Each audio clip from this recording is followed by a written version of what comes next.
Rahma from India.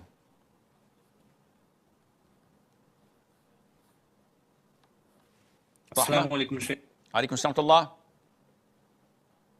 Shaykh, what are the actions necessary to unite the Ummah? How can an individual make a difference in achieving that goal? Jazakallah khair. وجزاكم. Akhi, to unite the Ummah is a way above our pay grade objective. And never ever you will find Allah addressing us to do something of that magnitude. Allah tells us, abide by the rope of Allah. So we have to abide by the rope of Allah, which means that we have to abide by the Qur'an and by the Sunnah, and to obey our Muslim rulers. These are the basics of Islam. Now, a lot of those nicest supporters, Khawarij and the likes, would get on their heels and said, oh, this is this and this is that. Sue me. This is the religion of Allah. Allah tells us in the Quran and in the Sunnah, the Prophet clearly indicates that we must obey the Muslim rulers even if we don't like them. What can we do? Choose another Sunnah. Go and choose another religion. I can't change the religion of Allah.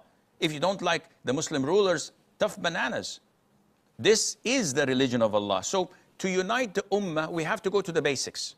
What are the basics?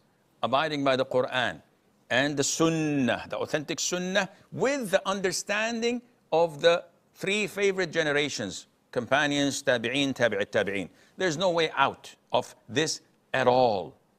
And this is clearly mentioned in the Quran and in the Sunnah. Now, for you and I to be fair and square, to discuss such a thing without looking at our own selves and families, that would be ridiculous.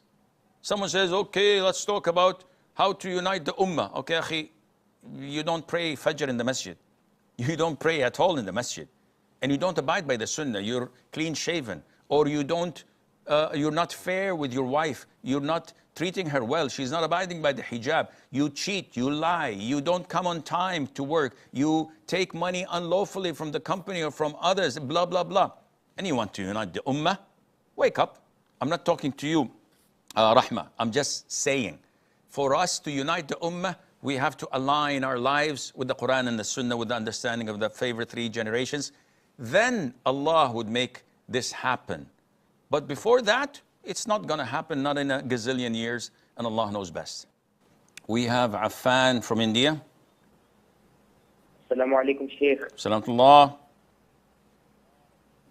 Shaykh, I have a question. It is like, if we eat garlic or raw onion, does it break wudu? Okay.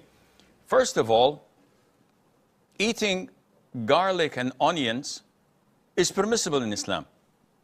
It is something that Allah made halal for us to consume. It has many benefits.